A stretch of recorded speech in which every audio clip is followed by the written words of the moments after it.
A few months ago, my wife found her, and she was in the bus stop, and she was going through a very, very hard patch. And my wife said, "Hey, you're gonna lose your kids forever. The Lord is has so much calling on your son's life, and you're gonna lose your kid forever. You're gonna one day you're gonna overdose, or you're gonna just lose him completely. And I don't want that. We're trying to be the best stewards we can, but you will lose your son. You need to get up. You need to get up from here." About 2 years ago, we my wife overheard somebody speaking at work, and and the daughter had lost her kids. So she says she felt God tug at her heart and say, "Help this family out." And she came home and she said, "My love, I feel like God's telling me that we gotta adopt these two kids." I was like, "What? What do you mean adopt these kids?" Like, no, we already have a little son. Like, I think that's it. And he goes, "I don't know what it is, but I think God is calling us to do that."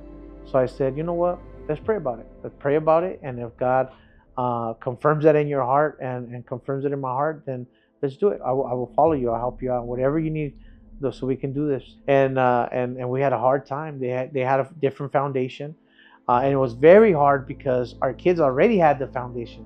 So now we have two kids coming in that don't have that foundation, and that would challenge us, and our kids would be like, "Why don't you tell them that? Or why don't you tell them this?" And I was like, well, we got to just treat it a little different. So it kind of, was a little hard, a little bumpy. Through going to church, and through the grace of God, we started seeing changes in their lives. The mom is a very young mom, and we would often see her in the streets. Often see her, she was homeless, and battling addiction. We told her one day, "Hey, the kids are under our guardianship. If you ever want to see your kids, the only way you can see your kids is if you go to church with us. And after church, we will give you an hour with your son, so you can see him, and you just gotta make it."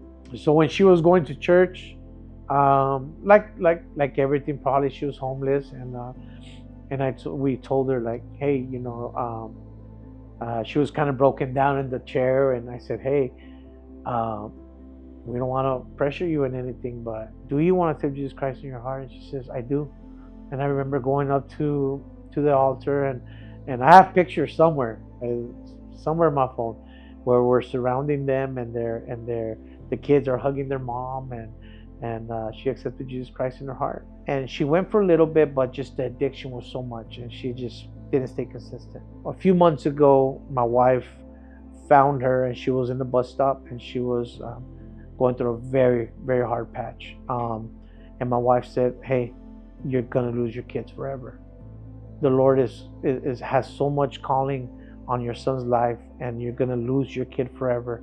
One day you're gonna overdose, or you're gonna just lose him completely. And I don't want that. We're trying to be the best stewards we can, but you will lose your son. You need to get up. You need to get up from here." And I remember I was at a Tres Dias retreat, and my wife was crying, goes, "What do I do?" And I said, "You did the right thing. You did the right thing. Sometimes you need to hear the scary truth for us to wake up. So you did the right thing." And I said, "On Monday, we'll go find her again." And we did. On Monday, when I got here on Monday, we went looking for her everywhere. We found her, and we said, "I don't care how long it takes. We will be here and put you in detox." And she was all for it. And she went to detox. First time ever in her life to go into detox. And yesterday, oh man, she visited us yesterday, and she's 107 days sober. 170 days sober. Honor and glory be to God. That is what Jesus does when you just are sold out for Jesus Christ.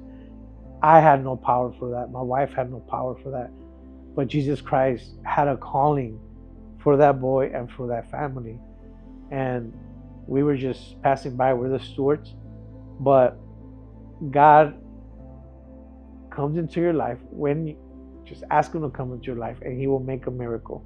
He will turn your life around. He will get rid of whatever you need to get rid of. We just have to have that faith.